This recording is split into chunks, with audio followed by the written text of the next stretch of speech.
A few days ago, health experts confirmed the death of a 4-year-old boy in New Jersey was caused by enterovirus D68. The illness has sickened more than 500 people across the country, most of whom are children. Here to discuss viral toxins in schools is Dr. Noreen Khan-Mayberry, also known as the Tox Doc. Good morning to you. Good morning. We all know that once school starts, it seems like those germs just start resurfacing and all the kids share them. Yes. So how can we protect our kids? So, you have to have conversations with your kids. You have to reiterate how important it is to wash their hands with soap, how important it is not to, do too much hugging, which is hard when they're younger. Oh, sure. The thing is about these viruses, they can only replicate inside a living host or organisms.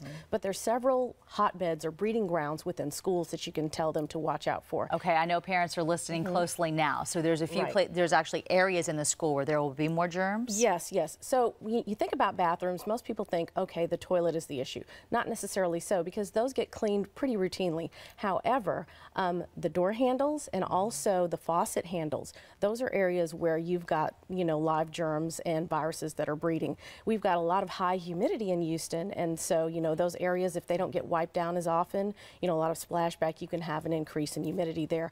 Also, go to your kids' school around 3 o'clock or whenever they get out. Find out if there's actually soap in that bathroom and if there's enough paper, because again, that's a lot of the ways that these viruses get spread. So talk to your kids, make sure there's soap. I always ask my daughter, and she says, Mommy, yeah, we have soap, but then when I said, do you always have soap? Well, sometimes they run out and forget to change it. So, things like that. You can talk to your school, talk to your kids about that.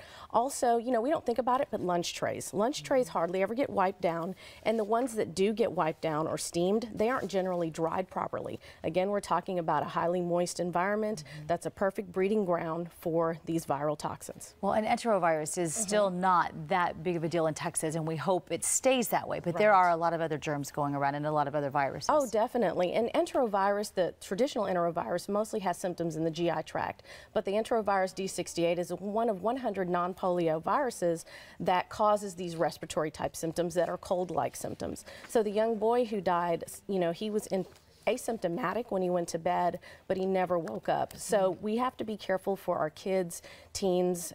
As adults, we can be exposed. We generally have enough, exposure that we're okay, but we have to watch what we do with kids.